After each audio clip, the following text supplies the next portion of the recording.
es antiético. O sea, ¿en qué sentido? Pues hay personas que van a un grupo de cristianos y le preguntan, ¿qué tú opinas sobre este texto? Esa persona da una interpretación de acuerdo a su postura y luego va, ¿qué tú opinas sobre esto? No, yo pienso esto y esto y esto. Ok, eso se respeta. Pero los principios hermenéuticos contradicen las posturas personales. De tal manera que el propósito de la hermenéutica es comprender qué tipo de mensaje o qué enseñanza quiere decir el autor, a qué público se transmitía y cuál es su propósito. O sea que ese es el principal propósito de entender los textos bíblicos. Porque como dije anteriormente, la interpretación no se fundamentaliza de acuerdo a lo que yo pienso, de acuerdo a lo que usted piensa. La interpretación bíblica se fundamentaliza de acuerdo a lo que pensaba el autor, qué quiso decir el autor, a qué público el autor se le transmite. De tal manera que por nosotros no tener estos principios básicos de la hermenéutica, lamentablemente duele decir que nosotros los evangélicos protestantes somos una de las denominaciones con malas interpretaciones bíblicas, de tal manera que una mala interpretación bíblica te puede llevar al error y el error te puede llevar a la condenación, de tal manera que un error producto de una mala interpretación es algo muy delicado. Bien, entonces vamos a iniciar. ¿Qué es hermenéutica? Repito, ¿qué es hermenéutica? De acuerdo a la definición que nosotros tenemos, de acuerdo a la definición que nosotros tenemos aquí, la hermenéutica es la ciencia de la interpretación. Repito, es la ciencia de la interpretación. Dicho nombre se aplica generalmente a la explicación de documentos escritos y por este motivo puede definirse más particularmente a la hermenéutica como la ciencia de la interpretación del lenguaje de los autores. Esta ciencia da por sentado el hecho de que existen diversas modalidades de pensamiento, así como ambigüedades de expresión, y tiene por oficio hacer desaparecer las probables diferencias que pueden existir entre un escritor y sus lectores, de modo que estos pueden comprender con exactitud aquel.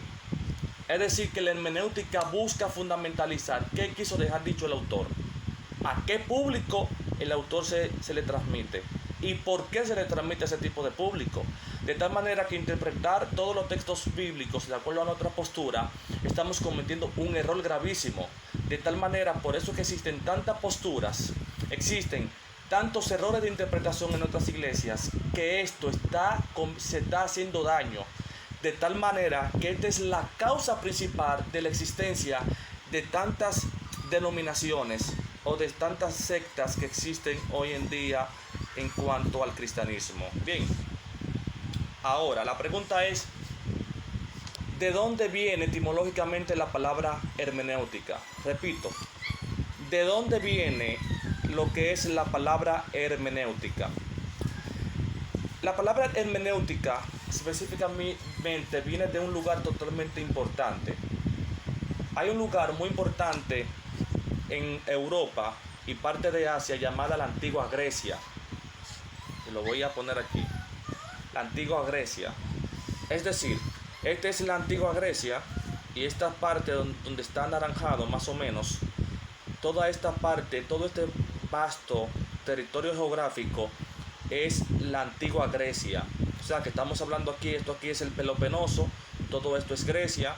Esta parte que está aquí en Asia Menor, toda esta parte costera también le pertenece a Grecia, de tal manera que todas estas islas, llamado el archipiélago griego, también le pertenece a Grecia, junto con la isla más importante llamada Creta. ¿Qué sucede? En Grecia existen diferentes polis, diferentes ciudades que conforman lo que es el estado de Grecia, como por ejemplo Atenas, Corintos, Esparta, Macedonia, Éfeso, Mileto y Delfos. Es decir, que cada ciudad o cada polis tiene un estatus social totalmente diferente, sistema económico totalmente diferente, sistema político, etcétera, etcétera, totalmente diferente. Ahora bien, en todo este vasto territorio geográfico llamada Grecia, existía una gran montaña totalmente importante, es decir, que es la montaña más alta de la antigua Grecia, llamada ¿cuál? Llamada el Olimpo. La montaña más grande de Grecia es considerada como el Olimpo. Ahora, ¿por qué la consideran como el Olimpo? Porque según la mitología y la cosmovisión griega, ellos fundamentalizaban su visión que al final o en la cúspide de esta gran cima, de esta gran montaña, existía una gran ciudad donde allí habitaban un vasto imperio de dioses llamado el Olimpo o las deidades de Grecia. Por ejemplo, estaba Zeus, el dios de los rayos, el dios de los dioses. Estaba Poseidón, hermano de Zeus, dios del mar. Estaba Hades, dios del inframundo. Estaba Thanatos y Idnus, que son partes del gran poder de Hades en el inframundo. De igual manera estaba Atenas, hija de Zeus, Apolo, etcétera, etcétera. Pero dentro de estos grandes personajes de la mitología griega, había un personaje totalmente indispensable, que de allí es que viene lo que es la palabra hermenéutica. Repito, dentro de estas deidades hay un ser, hay una deidad, que de allí es que viene lo que es el término de la hermenéutica. ¿Y quién es esta deidad? Llamada Hermes. No sé si ustedes han escuchado hablar con respecto a Hermes. Hermes es considerado como ¿qué? Como el hijo de Zeus. Hermes tenía diferentes funciones, como por ejemplo, Hermes tenía la autoridad por parte de Zeus de llevar las almas al Tártaro o al inframundo, o a los ríos infernales. De tal manera que cuando Hermes encontraba una arma justa, se lo llevaba automáticamente para los campos de Eliseo, que era otra parte donde estaban los justos. De tal manera que aparte de estas funciones primordiales de Hermes, Hermes tenía una función exclusivamente importante, y era que Hermes era el intérprete de las comunicaciones de los dioses. Es decir, cada vez que Zeus o las deidades griegas tenían que hablar o tenían que llevarle un mensaje a los humanos en la tierra, Hermes era el prototipo, era el personaje que interpretaba o acomodaba el sistema lingüístico de las deidades para que el ser humano pueda entender o pueda tener lo que es una idea más explícita en cuanto a lo que quería decir o lo que quiere decir el dios Zeus. De tal manera que Hermes utilizaba lo que es un término antropomorfos, es decir, Hermes buscaba términos humanos o cambiaba los términos lingüísticos de su deidad y luego los transformaba a términos humanos, de tal manera que el ser humano podía entender claramente lo que querían decir los dioses gracias a Hermes. De tal manera, por esta mitología o por esta enseñanza de Hermes sale la palabra hermenéutica. No es que la palabra hermenéutica tiene que ver con la mitología.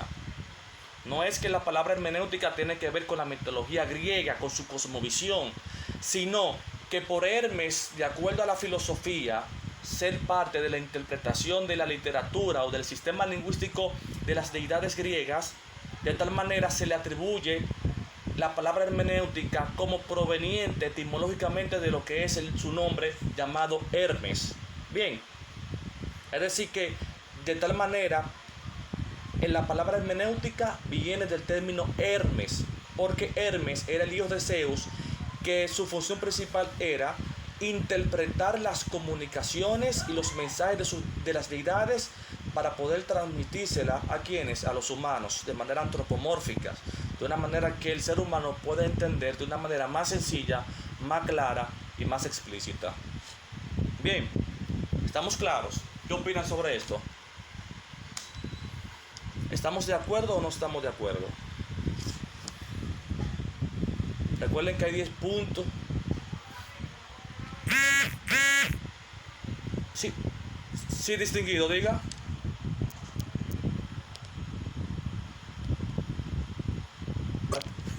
De interpretar los textos de acuerdo a cómo ellos fueron escritos en cuanto a la originalidad.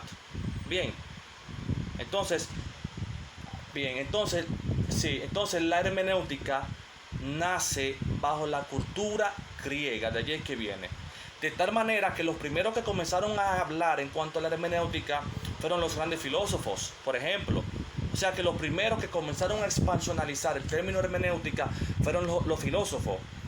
Por ejemplo, Sócrates, Aristóteles y Platón.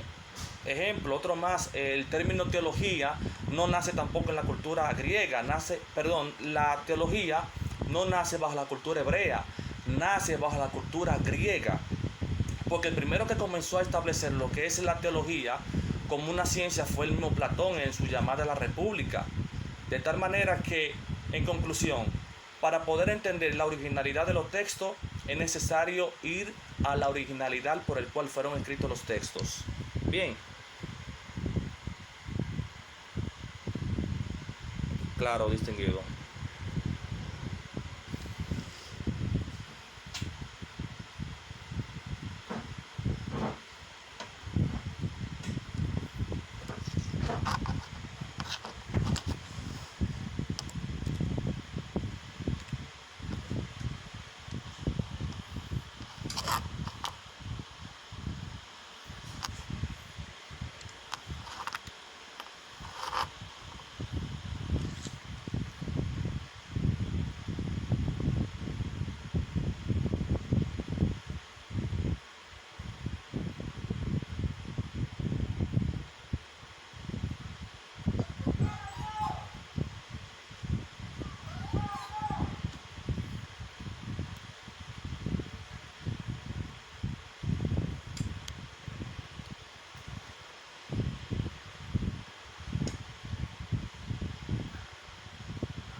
Ok, mi distinguido. Para eso estamos dando hermenéutica. Para eso es. En primer lugar, vamos por parte. En primer lugar, el Nuevo Testamento no fue escrito solamente en el griego koiné. Lo voy a decir de manera rápida, resumida. El Nuevo Testamento fue escrito, esto lo pueden anotar, bajo el koiné, que fue uno de los fragmentos que fue utilizado para escribir lo que es el Nuevo Testamento. Luego fue el griego ático, eólico, dórico y el jónico. Fueron 5 tipos de griego que se utilizaron para escribir el Nuevo Testamento. Lo repito, el dórico, eólico, jónico y ático y el koiné. Es decir, que estos 5 dialectos fueron la utilidad que utilizaron los escritos para poder fundamentalizar o plasmar lo que es el Nuevo Testamento. Bien, es decir, que el Nuevo Testamento... Sí. Ok, el dórico, tiene que investigar eso, el dórico, ático, el eólico y el koiné y el jónico.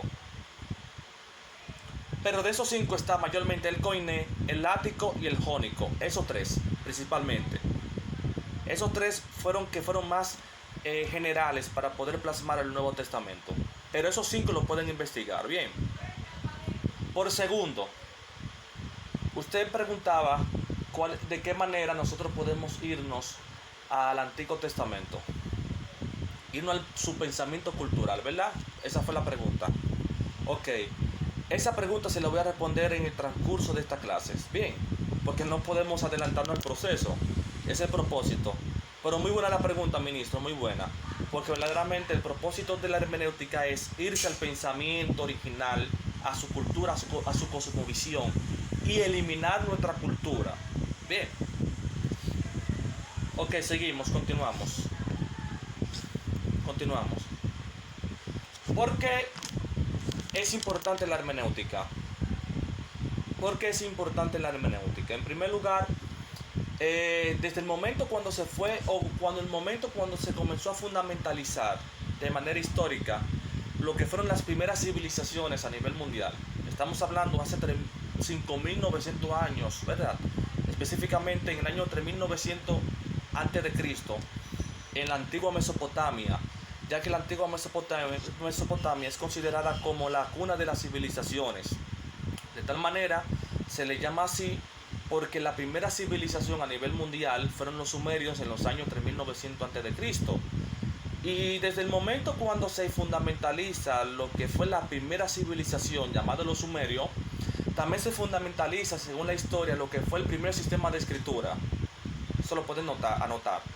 El primer sistema de escritura nace ¿dónde? Con los sumerios. No solamente nace esto, con los sumerios en Mesopotamia también nace lo que fue el primer sistema religioso a nivel mundial. La primera religión, de acuerdo al sistema histórico, nace fue la religión sumeria. Estamos hablando 3900 años antes de Cristo. Es decir, que cuando el cristianismo, no solamente el cristianismo, porque el cristianismo es joven, sino el judaísmo, cuando nace en el año 538 antes de Cristo, ya existían los sumerios, existían la cultura egipcia, su cosmovisión en cuanto a las deidades, la cultura babilónica, etcétera, etcétera.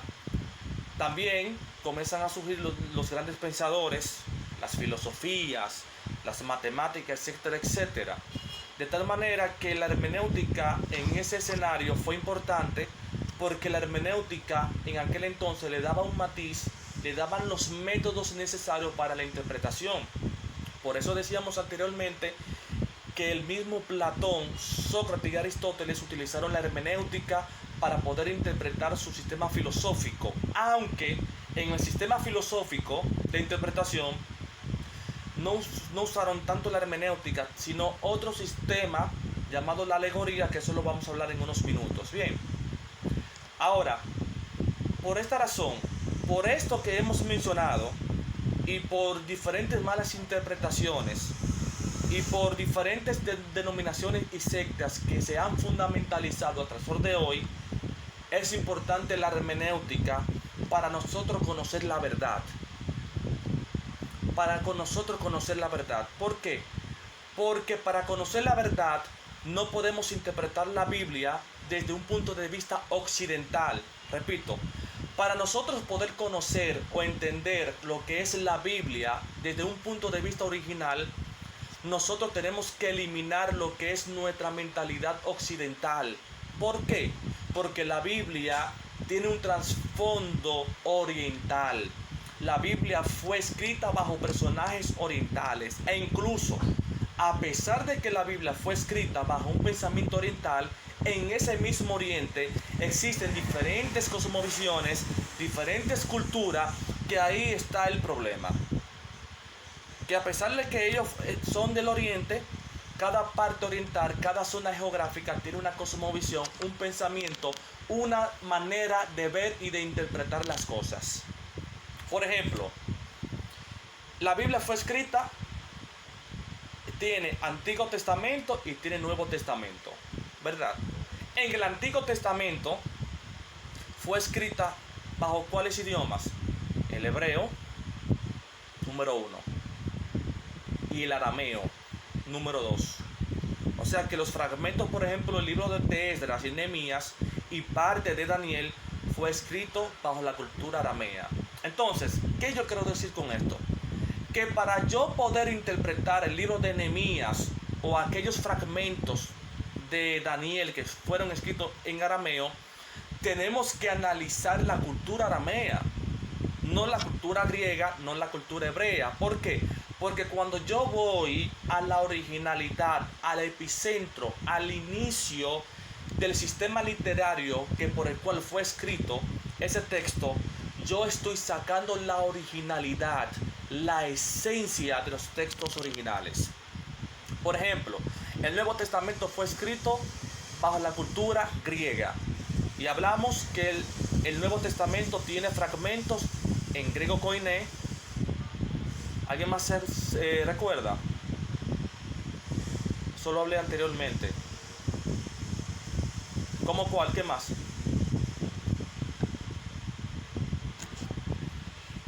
¿Cómo cuáles, distinguido? ¿Cómo cuáles?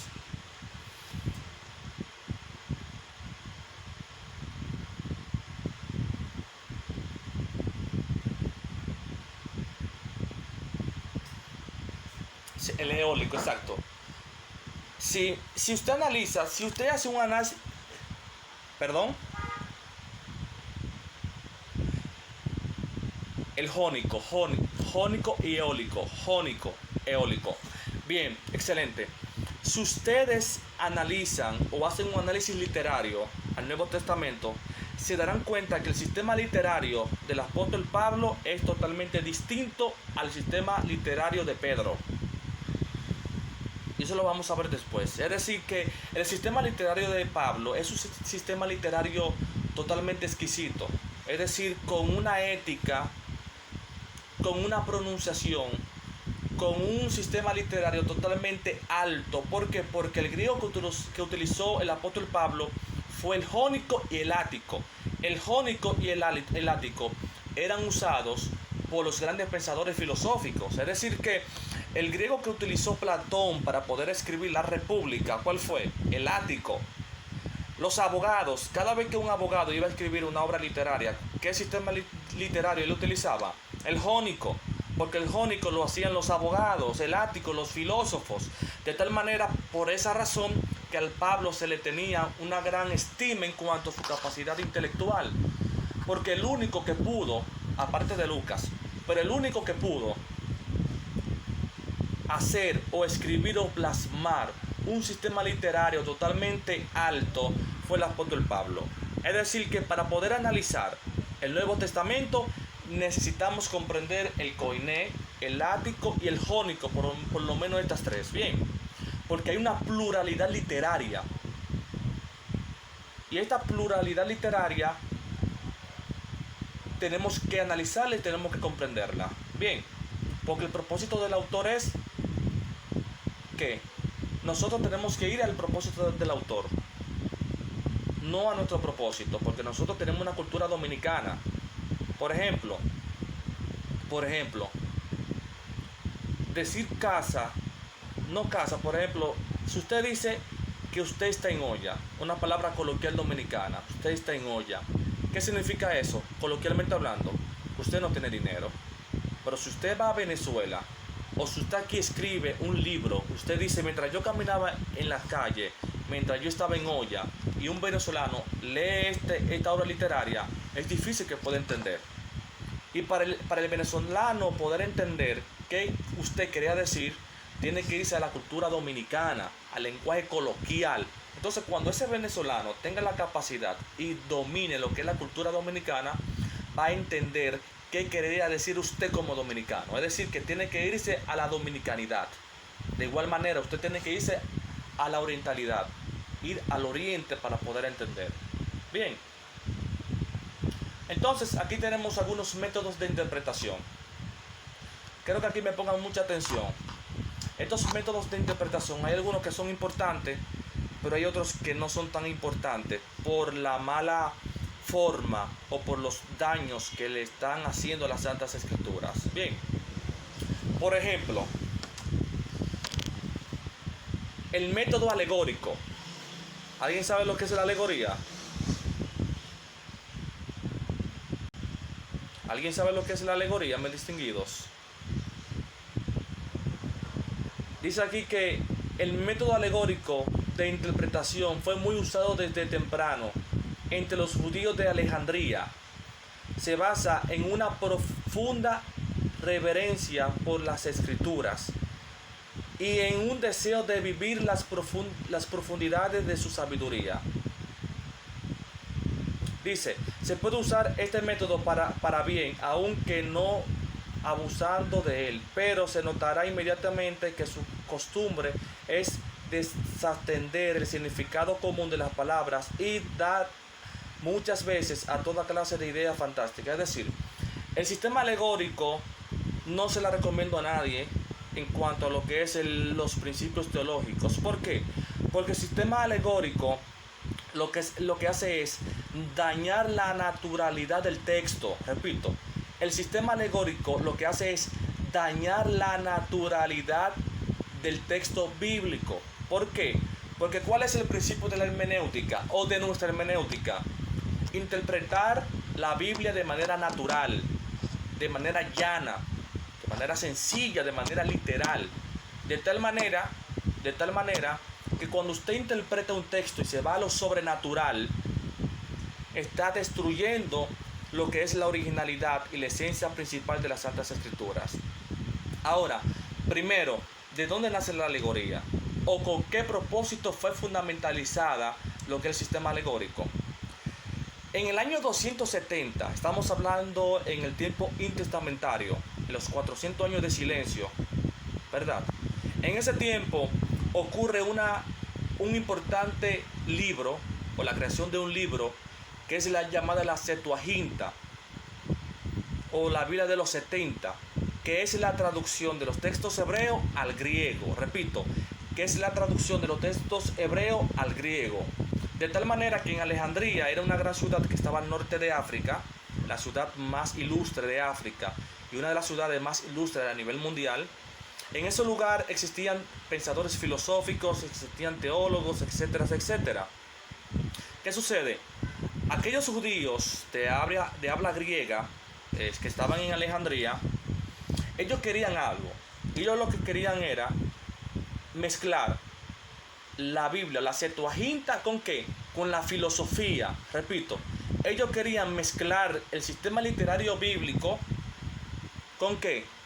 Con la filosofía. Entonces, la manera de la interpretación bíblica a ser diferente al sistema filosófico, era imposible mezclar, juntar la filosofía.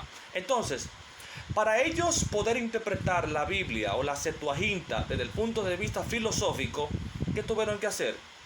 Tuvieron que establecer lo que es el principal sistema de interpretación filosófico llamado la alegoría. De tal manera que cuando la alegoría nace, ya comienzan los textos a malinterpretarse. Por ejemplo, Orígenes. Eso lo pueden anotar para que investiguen sobre Orígenes. Orígenes era el padre de la iglesia en el siglo I. Es decir, que Orígenes es uno de los cristianos más fundamentales de la era cristiana. ¿Qué sucede? Orígenes hizo cosas importantes, como por ejemplo, él enseñó en cuanto a la Biblia a muchos creyentes. De tal manera que una de las obras literarias más importantes de Orígenes fue la creación de la Biblia de las columnas. Es decir, que en esta Biblia, por ejemplo, había una columna en griego, al lado estaba en hebreo, luego estaba en arameo y luego estaba en latín. Y por eso le llamaron la Biblia de las columnas, porque era algo riquísimo esa Biblia, o ese sistema literario. ¿Qué sucede? A pesar de las cosas importantes que hizo Orígenes, hizo algo fatal en cuanto a la interpretación bíblica. ¿Y qué hizo? Él aprendió ¿sobre qué? Aprendió sobre el sistema de interpretación filosófico llamado la alegoría, porque la alegoría era un pensamiento filosófico, de tal manera que a Orígenes tener acceso a Alejandría, cuando él estaba en Alejandría,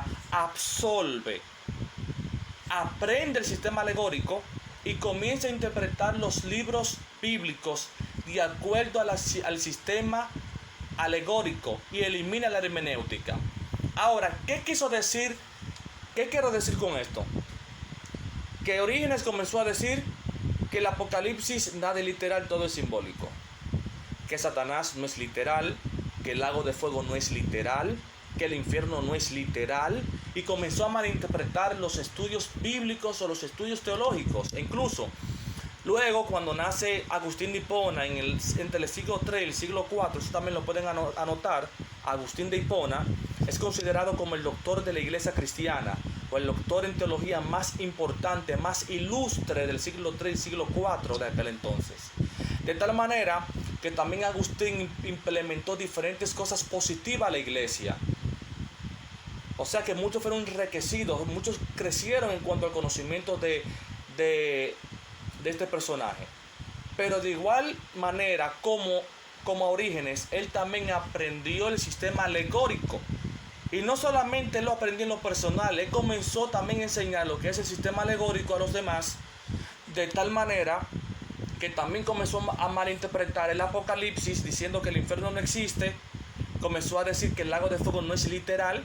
Comenzó a decir que el milenio, donde habla en Apocalipsis capítulo 20, verso 1, que el milenio no es literal, sino algo simbólico, y que la gran Jerusalén tampoco no existe.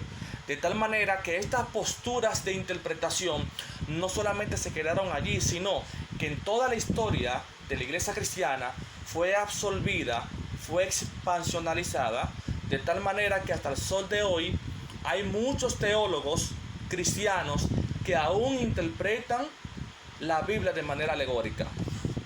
Incluso el sistema alegórico también se utiliza bajo un método místico, porque ya el método místico de igual manera es otro modelo o es otro punto que interpreta el sistema alegórico.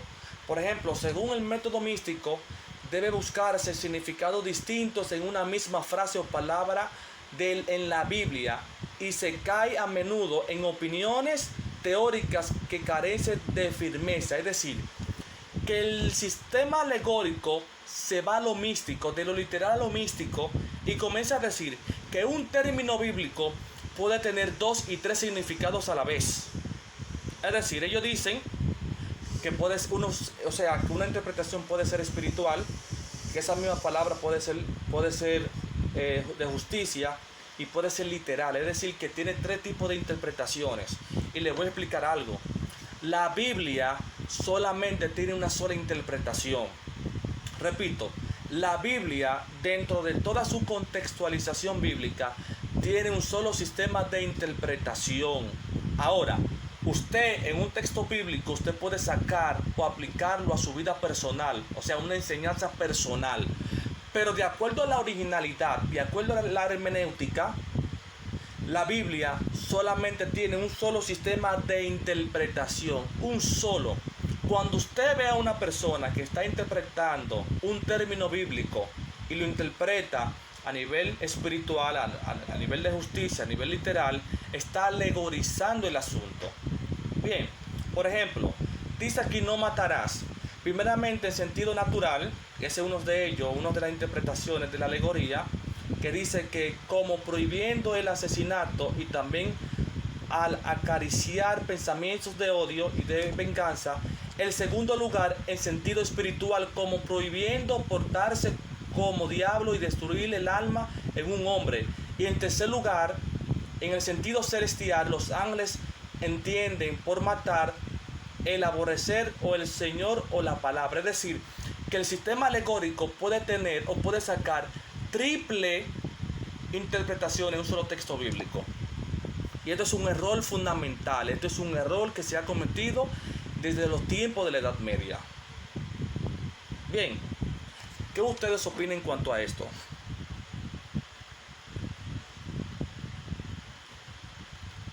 ¿Entendieron o no entendieron?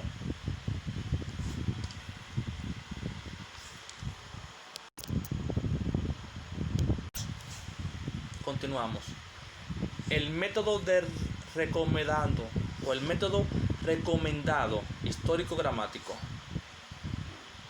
dice: distinguiéndose de todos los métodos de interpretación mencionados, podemos referirnos al histórico-gramático como el método que más se recomienda al crítico y a su conciencia a los estudiantes cristianos. Es decir, que uno de los métodos más recomendados para la interpretación es analizar la escritura desde el punto de vista histórico-gramatical.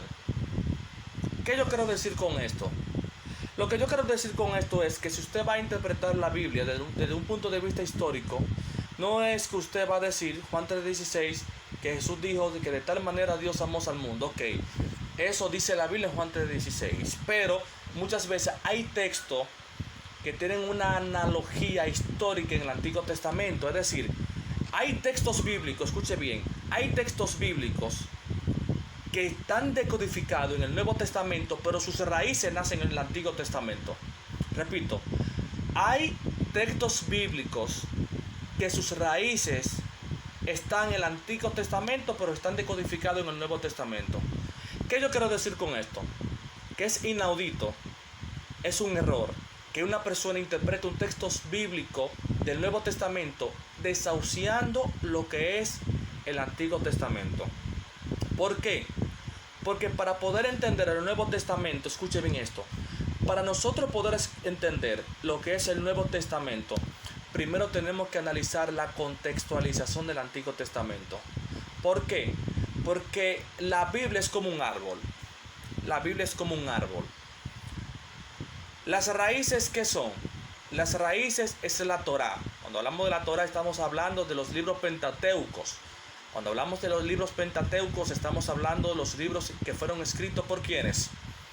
Por Moisés, Génesis, Levítico, Éxodo, Números y Deuteronomio. Esta es la Torá.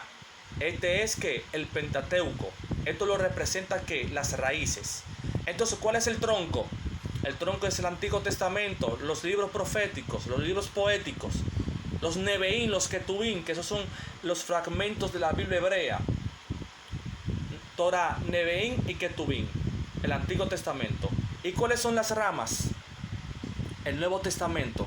Ahora, ¿qué yo quiero decir con esto? Que para poder entender las ramas, que es la gracia, que es el Nuevo Testamento, primero tengo que tener un análisis histórico en cuanto a la comprensión del tronco y de las raíces, que es el Antiguo Testamento y la Torá.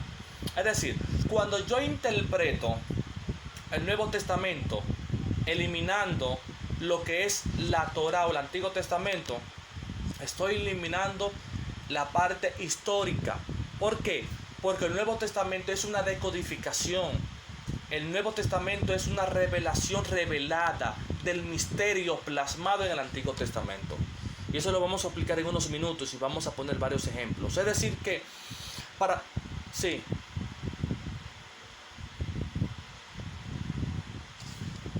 Perfecto. Gracias, distinguido. Excelente. Buena observación. Excelente observación. Sí, uno de los errores que hacen ciertos líderes, y no lo juzgamos porque hay personas que actúan de acuerdo a su postura, de acuerdo a su pensamiento, a sus estudios. Pero una de las malas formas de estudiar la Biblia es recomendar estudiar la Biblia comenzando por el Nuevo Testamento. Y esto es un error. ¿Por qué? Porque de manera histórica el Nuevo Testamento nace en el Antiguo Testamento. ¿Qué quiero decir con esto? El Nuevo Testamento nace en el Antiguo Testamento. Lo que yo quiero decir es que el Nuevo Testamento fue sembrado en el Antiguo Testamento. Es como, por ejemplo, de igual manera, el Antiguo Testamento también lo podemos representar como una agricultura, es como un sembrarío, es como una tierra. La tierra representa el Antiguo Testamento. Entonces, cuando viene el agricultor, que es Cristo, el Eterno, y siembra, y esta siembra crece y da frutos, esto es producto del Antiguo Testamento. Y esta siembra o este árbol es la gracia, es el Nuevo Testamento. Es decir que la semilla sin tierra no puede crecer. El Nuevo Testamento sin Antiguo Testamento no puede ser interpretado. Son indispensables. Aquí hay una analogía, es importante. Es decir que para poder tener una idea más explícita, o para poder entender el Nuevo Testamento, o para poder entender la gracia, tenemos primero que analizar el Antiguo Testamento. Es decir, aquel que dice que conoce la gracia, que domina el Nuevo Testamento, sin conocer, sin estudiar el Antiguo Testamento, está equivocado. Lo digo con toda humildad, está equivocado. ¿Por qué? Porque para poder decodificar naturalmente la dispensación de la gracia o el Nuevo Testamento, tenemos que hacer un análisis exhaustivo, cultural, histórico, hermenéutico del Antiguo Testamento. Y eso lo vamos a hablar en unos minutos, en varios días. Bien, es decir que el Nuevo Testamento sin el Antiguo Testamento no puede ser interpretado. Esto es imposible. Es decir que, por ejemplo, la muerte de Cristo, ¿dónde nace? ¿En la cruz del Calvario? Imposible, eso lo vamos a ver. La muerte de Cristo nace de manera simbólica o profética en el Antiguo Testamento. Es decir que hubieron fragmentos, hubieron partes de la vida literal histórica de la nación de Israel que se revelaron o fueron sembradas de manera simbólica una profecía de cumplimiento en cuanto a lo que es la muerte de Cristo en el Antiguo Testamento, y eso lo vamos a hablar. A ver, bien, entonces vamos aquí. La hermenéutica como ciencia y como arte. Nosotros al principio decíamos que la hermenéutica es una ciencia y es un arte. Ahora, ¿por qué la hermenéutica es una ciencia? Porque la hermenéutica tiene método de estudios, métodos de investigación, métodos analíticos, un sistema de investigación. Es decir, que muchas personas dicen que la hermenéutica es una ciencia y la satanizan, y no es así. La hermenéutica es una ciencia porque tiene reglas y principios, es decir, que para poder analizar de manera teológica o interpretar la Biblia, tenemos que usar la hermenéutica. Y cuando hablamos que tenemos que utilizar la hermenéutica, estamos hablando que tenemos que utilizar los principios y las reglas de interpretación hermenéutica. Ahora, cuando nosotros hablamos que es un arte, es porque hay que practicarlo. El arte se practica, se estudia, se analiza. Es decir, una persona que solamente conoce los principios, pero no practica estos principios y no la vive en su vida, lamentablemente tiene ciencia, pero no tiene el arte. Es decir, que tanto la ciencia como el arte tienen que, de manera analógica, tienen que vivir mutuamente. Bien, ahora bien, dentro de los principios de la interpretación generales, estas son partes de las ciencias o partes de los principios. Por ejemplo, literal. Hablamos desde el principio que la Biblia se interpreta de manera literal, de manera llana, de manera natural. Es decir, por ejemplo, muchos argumentan diciendo que el Génesis es místico y otros dicen que es literal. Por ejemplo, yo estuve en mi cuenta de Instagram, yo estuve subiendo un post o subiendo un mensaje, un análisis teológico en cuanto al sistema creacionista bíblico. Y una persona que no puedo negar que tiene gran conocimiento teológico me estaba diciendo que yo estoy en error. Yo le decía, ¿por qué? Y él decía que el Génesis, interpretar el Génesis, específicamente el sistema creacionista desde un punto de vista literal, es falta de conocimiento, es falta de interpretación bíblica. Y él decía que la manera como nosotros las interpretamos contradice la ciencia. Entonces, el propósito de la teología es que haya una armonía entre la ciencia y entre la teología. Ok, eso se respeta. Pero lo que sucede es que el Génesis es literal, no místico.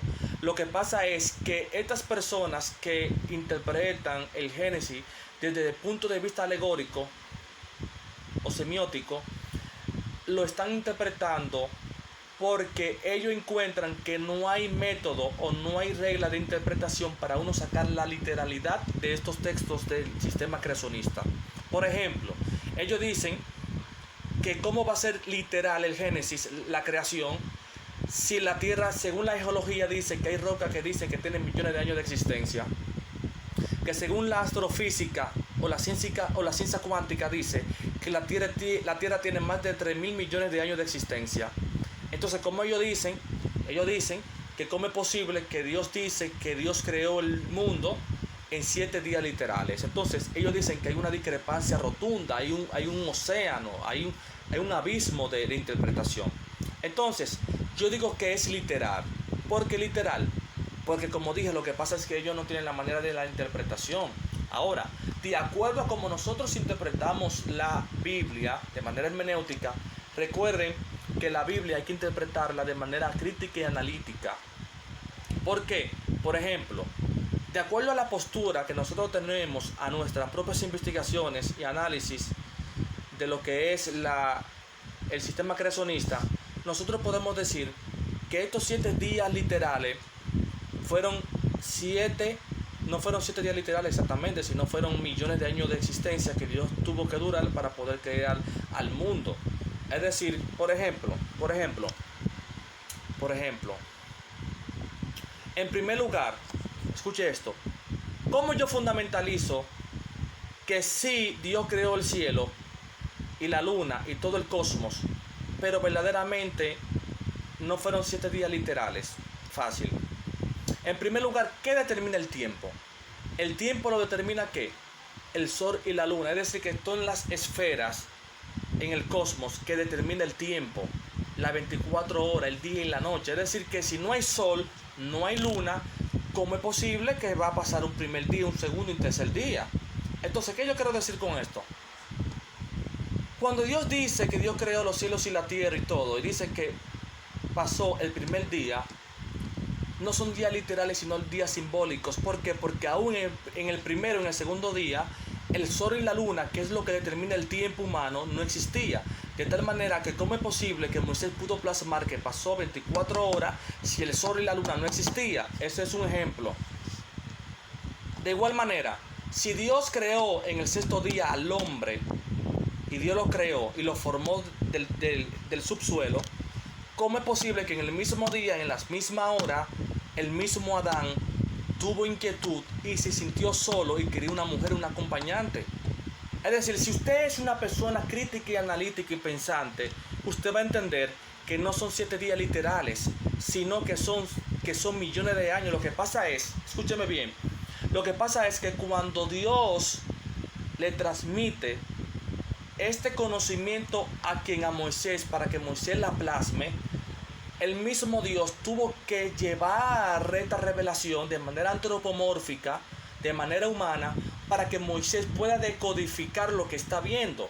De tal manera que si el mismo Dios lo lleva al tiempo por el cual fue creado el tiempo y el espacio y la materia y el cosmos, que fueron hace millones de años, Moisés no puede plasmar esta obra literaria en cuanto al sistema creacionista. De tal manera que es literal, pero los 7 días de la semana no son literales, sino simbólicos. Es decir, que en los 7 días que Dios tomó para poder crear el cielo y la tierra, fueron millones de años de existencia. Bien, ¿qué opinas sobre esto?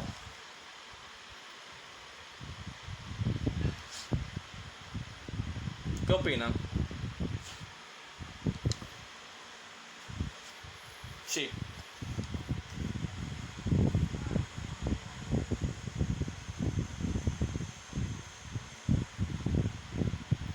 exacto.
Excelente, distinguido, excelente, buena observación. Permíteme explicarle. Exacto. Este punto es muy debatido y es muy amplio, pero voy a tratar de hacerlo lo más resumido posible. En primer lugar, ustedes no están obligados a creer todo lo que nosotros decimos, simplemente nosotros somos los facilitadores, somos los guías. Entonces nosotros ponemos los fundamentos, de allí para allá que usted va a fundamentalizar su conocimiento. Bien, segundo, ese pensamiento de usted, honorable, llegó hasta el año 1948.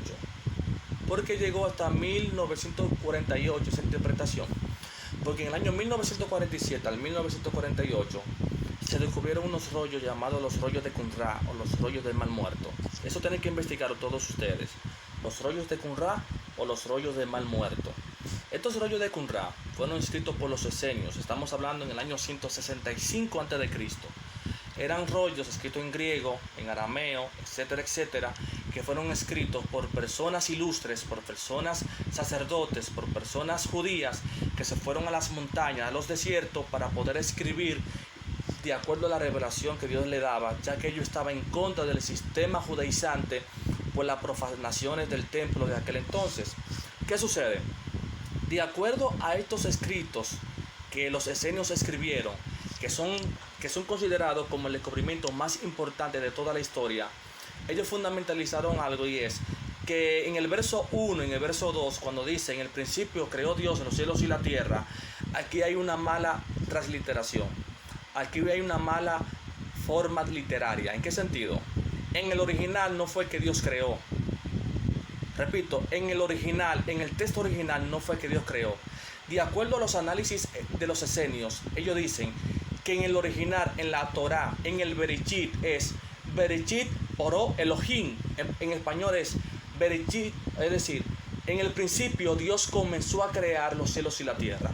De tal manera que cuando se descubre este descubrimiento, que es aceptado por todo el campo teológico, ya se eliminó esa interpretación que en el verso 1, en el verso 2 pasaron millones de años de existencia. De tal manera que en los textos originales no fue que Dios creó, sino que Dios comenzó a crear los cielos y la tierra. De tal manera que esto se elimina rotundamente, ya que Dios no fue que creó, sino que Dios comenzó a crear los cielos y la tierra estaba desordenada y vacía. De tal manera que tanto en el verso 2 como en el verso 3 fue la continuidad creacionista de lo que Dios comenzó a crear en el verso 1, en el capítulo 1. Bien, aparte de eso, distinguido, según la ciencia y la astrofísica dice que lo que determina el tiempo es el sol y la luna. Es decir, cómo el reloj, su manecilla, puede decodificar que pasaron 5 horas, 4 horas, 24 horas por el sol y la luna. Es decir, que sin estas dos lumbreras es imposible conocer lo que es el tiempo humano. De tal manera que la luz que Dios dice y que sea la luz fue la energía. Es decir, no fue exactamente una luz, fue una luz porque fue la luz del mismo eterno. Es decir, que Dios con su poder alumbraba todo el cosmos, la materia, alumbraba todo el sistema creacionista. Pero específicamente cuando Dios dice sea la luz, Dios está creando otra cualidad de la materia, que es el sistema de energía. De tal manera que en el principio Dios creó los cielos y la tierra. La palabra cielo determina espacio, tierra significa la materia, en el principio significa ¿qué? Significa tiempo, es decir que Dios creó tiempo, espacio y materia, y cuando dice luz, Dios está creando la energía, es decir, la energía para poder mantener lo que es la estabilidad de la materia, según la astrofísica y según la teología. De igual manera, usted sabe que el ser humano es una persona social. De tal manera que el ser humano no puede sentirse solo cuando no ha tenido o cuando no ha probado algo. De tal manera que cuando el ser humano comienza a sentirse solo o comienza a sentirse que le falta algo, es porque ese ser humano, ¿qué pasó? Pasó mucho tiempo o es porque esa persona hubo una vez que obtuvo eso y ya no lo tiene, de tal manera que necesita tenerlo. ¿Qué yo quiero decir con esto? Por la manera como el autor se refleja en ese texto, cuando dice que él se sintió solo, es inaudito, es imposible que una persona que sea creada ahora mismo y al mismo momento se sienta solo. De tal manera que en una mente crítica, no solamente una mente crítica, sino en una mente teológica del siglo XXI, entiende ya que en los 7 días de la creación pasaron millones de años de existencia. Y es un tema muy abundante y eso lo podemos tratar otro día, otro tema, porque ahora mismo no es el tiempo, pero verdaderamente según la teología de hoy en día pasaron millones de años de existencia. Bien. Ok, distinguido. Sí.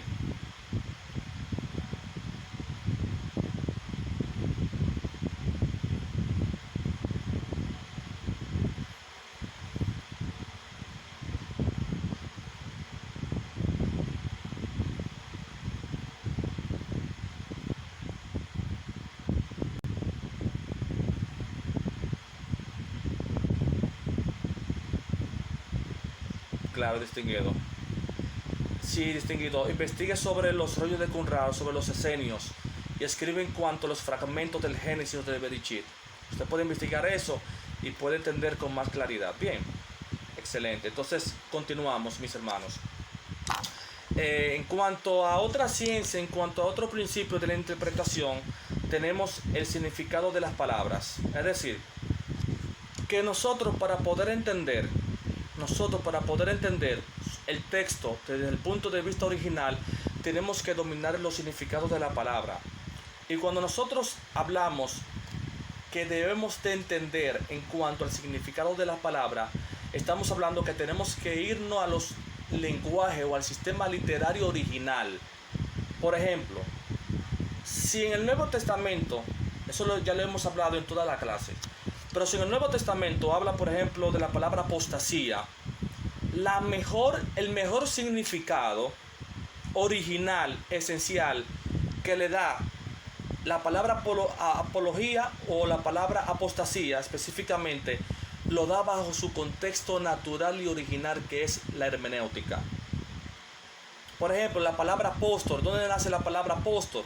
La palabra apóstol nace bajo la cultura ¿cuál? Bajo la cultura griega. Es decir, que bajo la cultura griega es que la palabra apóstol nace. Entonces, si la palabra está establecida en el Nuevo Testamento sobre la palabra apóstol, tenemos que interpretarla de acuerdo a la originalidad del texto griego que proviene y nace lo que es la palabra apóstol. Es decir, usted puede interpretarlo bajo el hebreo, no hay problemas. Usted puede interpretarlo bajo el griego, está bien. Pero la originalidad más extensa, más importante, se la da de donde nació su sistema literario, que fue el griego. Bien, eso lo entendemos.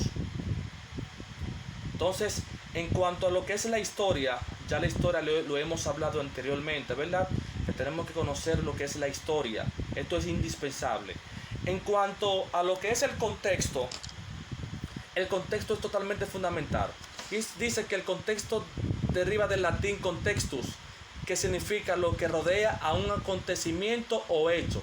El contexto es un marco, un ambiente, un entorno físico, simbólico, un conjunto de fenómenos, situaciones y circunstancias, como el tiempo y el lugar, no comparables a otras que rodean o condicionan un hecho.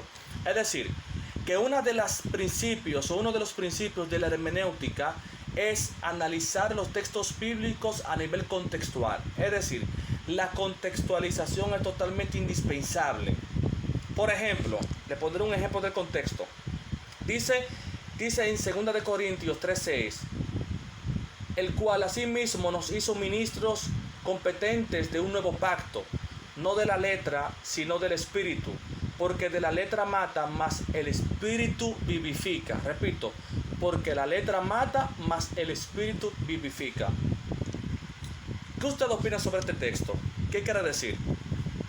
Una persona que sea valiente me explique un poco sobre este texto, que dice, el cual asimismo nos hizo ministros competentes de un nuevo pacto, no de la letra, sino del espíritu, porque la letra mata, mas el espíritu vivifica. Una persona que me diga rápidamente qué significa este texto, por favor. Sí. Sí.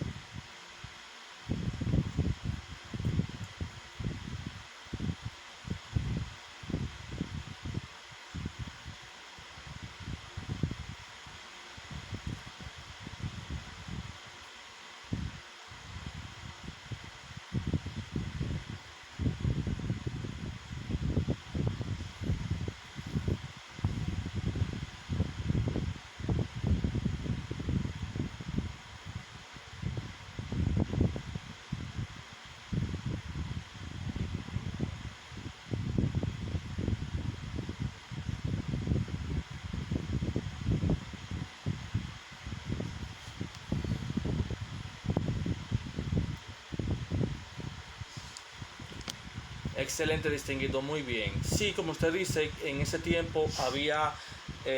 lo que pasa es que los Corintios era una polis de Grecia que estaba al sur del Pelopenoso. Y los corintios se caracterizaban por el gran conocimiento filosófico.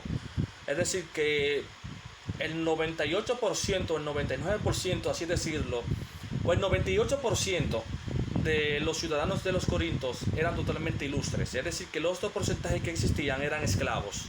De tal manera que los corintios eran personas ilustres que sabían de filosofía, que conocían la genética, la biología, la matemática, etcétera, etcétera. Pero quiero que me pongan aquí mucha atención, para que ustedes vean que la hermenéutica le da una interpretación diferente a todo. De acuerdo al... Solamente vamos a utilizar el contexto, un pequeño contexto. Ustedes verán la diferencia de interpretación que da la hermenéutica. De acuerdo al contexto posterior, recuerde que existe un contexto posterior y un contexto anterior.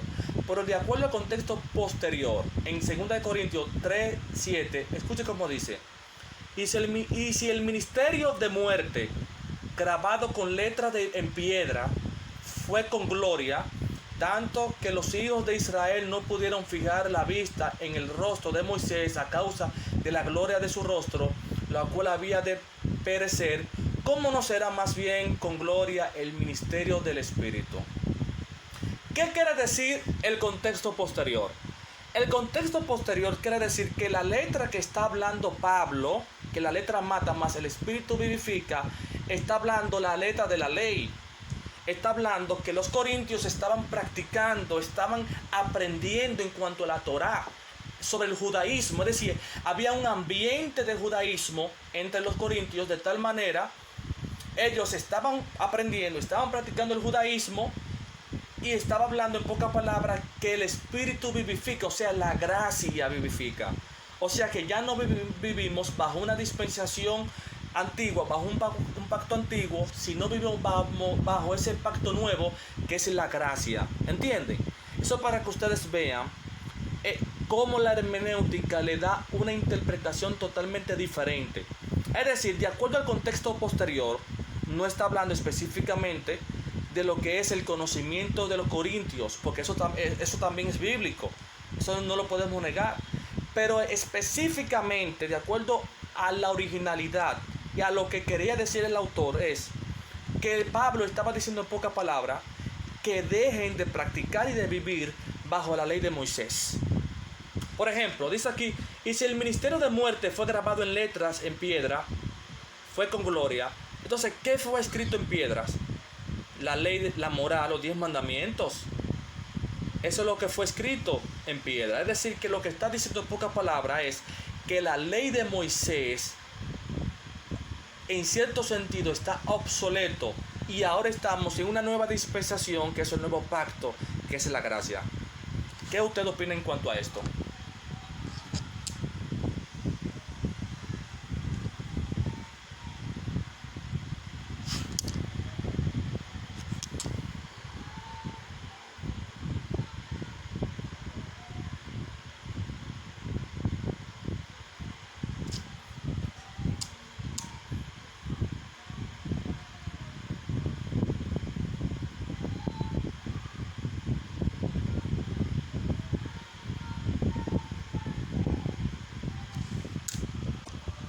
Exacto, distinguido, es así. Es decir, que esa es la interpretación. Es decir, que ellos estaban viviendo bajo la ley, bajo el pacto antiguo.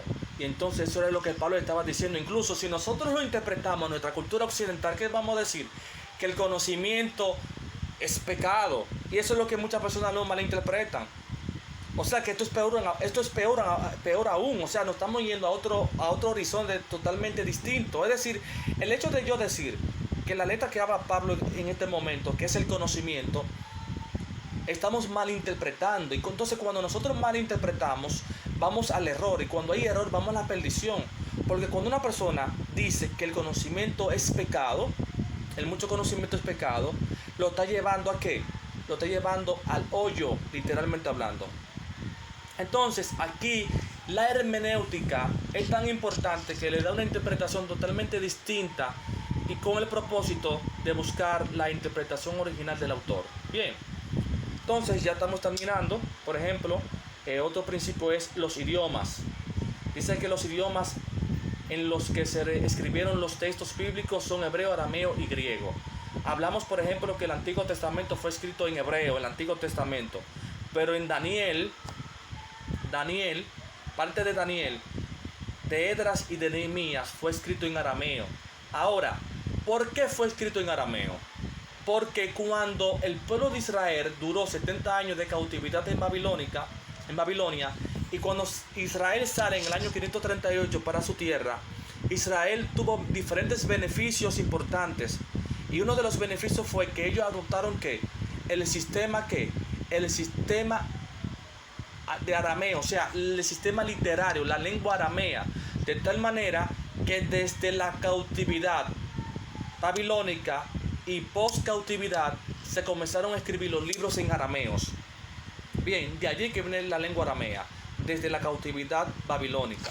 Ahora, dice que cubre alrededor del 90% del Antiguo Testamento, pero el arameo se destaca en dos palabras en Génesis, un verso en Jeremías, porque Jeremías también tuvo que ver con la deportación, varios versos de Nehemías y Esdras, que fueron libros escritos después de la cautividad, y capítulos enteros en Daniel, notándose la influencia de la cautividad babilónica en los últimos casos del mayor volumen.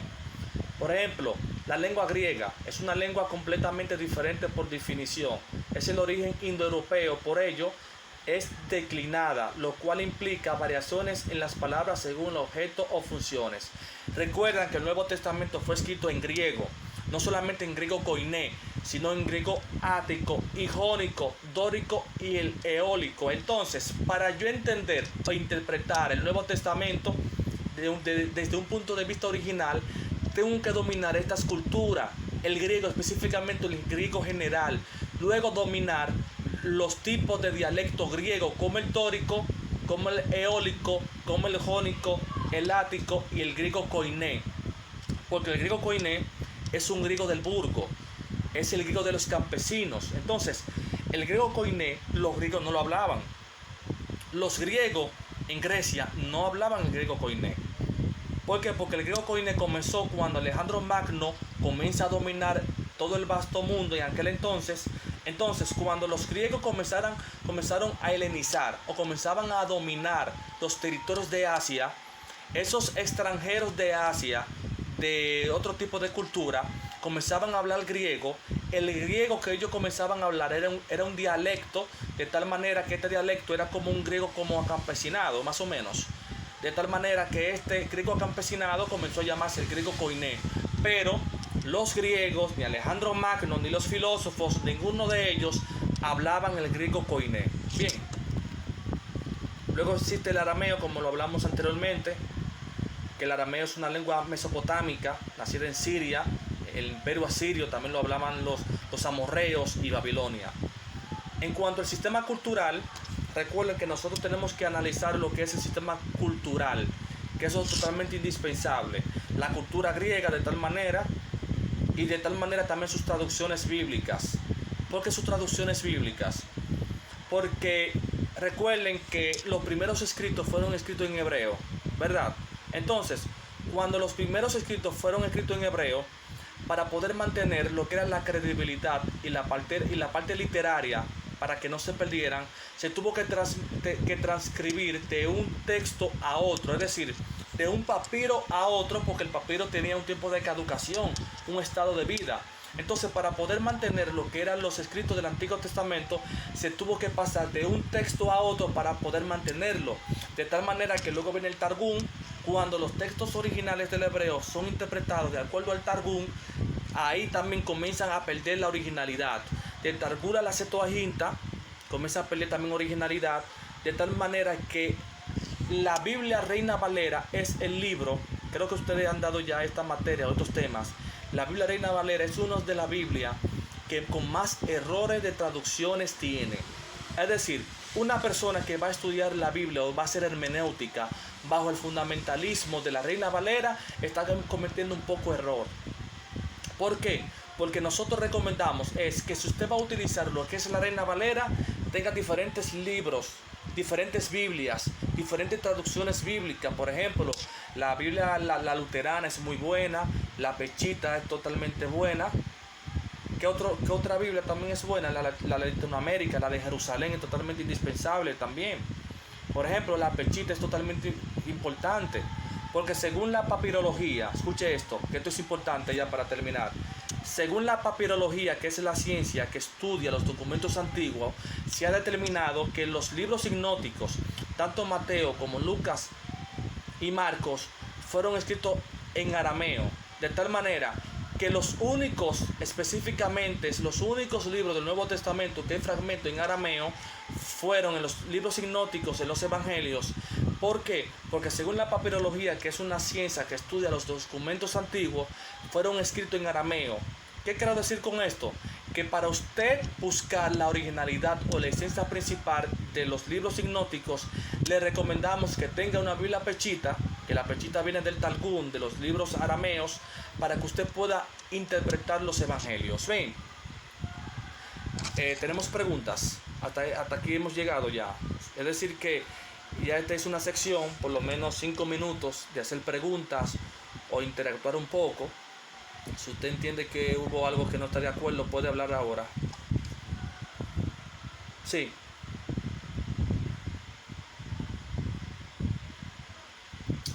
Ministro, la Biblia Plenitud es buena porque tiene concordancia, porque tiene diccionario, pero la Biblia Plenitud, ministro, es la misma Reina Valera. No es que es mala, ministro, no es que es mala, pero estas Biblias de hoy en día tienen errores de traducciones.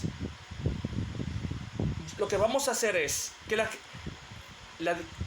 bueno, ese es mejor. Ese es mejor.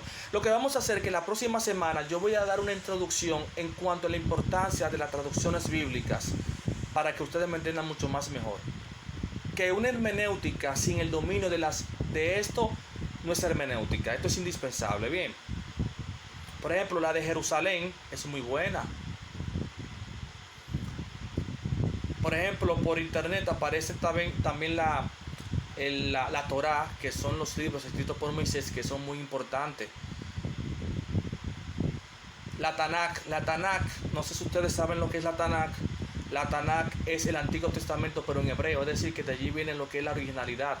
Es decir, que por internet usted puede descargar por PDF lo que es la Tanakh. La Tanakh es la Torá, los Nevi'im y los Ketubim, que son los libros escritos por Moisés, los profetas mayores y los menores y otros libros. ¿Algo más?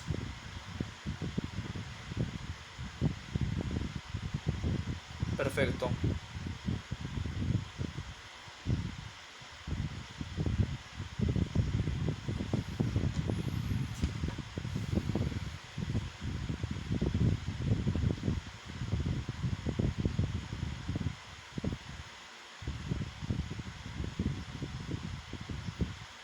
Sí.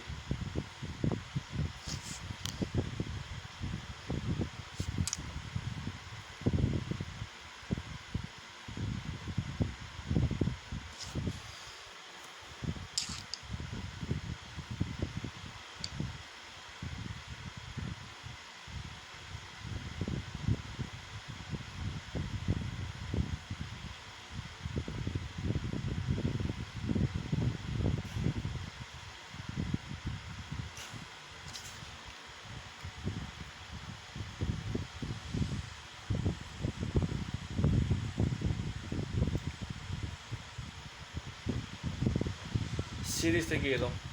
perfectamente. Eso se llama tener una mente crítica y analítica. Eso es lo que yo me refiero. Cuando usted vaya a leer, que usted comienza a pensar y a buscar las lógicas en cuanto... Porque es que la Biblia es un rompecabezas. Entonces, interpretar la Biblia no es que yo pienso, que yo creo, no es que me enseñaron de esa manera, sino es que usted va a leer y va a buscar y va a tratar de armar este rompecabezas.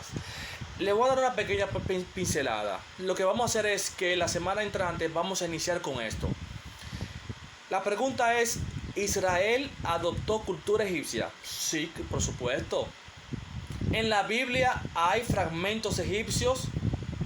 Para muchos esto es una apostasía, pero claro que sí. Por ejemplo, escúchenme bien que esto es muy, pero muy delicado. Cada vez que la nación de Israel estuvo en cautividad, no solamente Dios lo permitió para darle un castigo específicamente, sino que en cada cautividad, en su liberación, en su libertad, la nación de Israel salían con grandes riquezas económicas, políticas, sociales, culturales. Exacto. Dentro de lo que son estas riquezas culturales, ellos adoptaron lo que es parte de la gramática del copto, porque el copto es la lengua egipcia. Entonces, cuando ellos adoptaron lo que es la gramática, o parte de la gramática del copto, ellos la mezclaron con el hebreo, que eso es algo también que tengo que tratarlo, que eso es algo muy delicado la semana entrante, y de allí que nace o evoluciona lo que es el hebreo, de tal manera que eso lo vamos a hablar la semana entrante, que esto es muy delicado y muy importante, porque le voy a dar una pequeña pincelada. Históricamente, según la papirología, según la historia, o sea, estamos a nivel de ciencia, estamos a nivel de estudio, no estamos hablando a nivel de tradiciones, porque la tradición hebrea dice que la primera lengua a nivel mundial fue el hebreo. Adán y Eva hablaban hebreo, eso se respeta, pero de acuerdo a la tradición gramatical, de acuerdo al sistema científico, de acuerdo a la historia, de acuerdo a la papirología, de acuerdo a la arqueología, a la antropología, se ha establecido que aún en la cautividad, e incluso después de la liberación de Israel de Egipto, aún Moisés y el pueblo no hablaban específicamente la lengua hebrea. Y la pregunta es, ¿de dónde nace el hebreo? Eso lo vamos a tratar la semana entrante.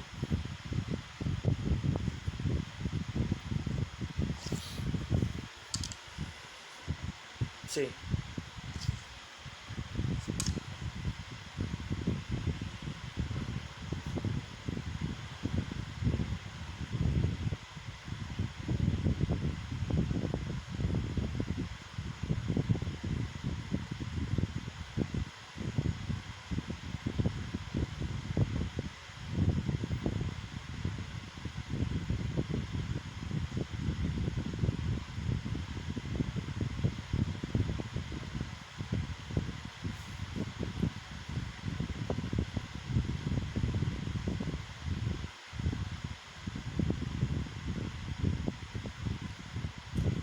Sí, sí, porque lo que pasa es, ministro, que las lenguas vernáculas o las lenguas antiguas fueron creadas a través de un sistema evolucionista de una lengua a otra. Por ejemplo, la lengua griega, ¿cuál es su madre? ¿De dónde nace la lengua griega? El griego, ¿de dónde nace? El griego nace del fenicio, la lengua fenicia. La lengua aramea nace del fenicio. La lengua cananea nace del fenicio. De tal manera que muchas de estas lenguas evolucionaron de un sistema lingüístico a otro, de tal manera que muchas lenguas que fueron fundamentales como base, esto le ayudó a evolucionar de tal manera que comenzaron a iniciar diferentes tipos lingüísticos. Bien, eso lo vamos a hablar la semana que entra, aunque respetando la cultura hebrea, siempre respetando la cultura hebrea. Lo que pasa es que tenemos que enseñar qué dice la cultura hebrea y qué dice lo que es la ciencia de la papirología. Bien, esas son dos posturas que tenemos que entender. Ya de ahí en adelante usted va a decir, creo en esto o creo en lo otro. Bien, porque nosotros como facilitadores estamos para qué, para mostrarle todos los argumentos necesarios. Hay una persona que quiere decir algo.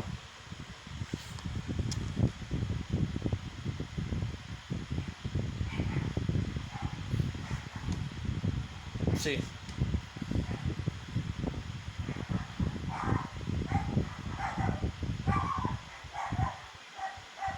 base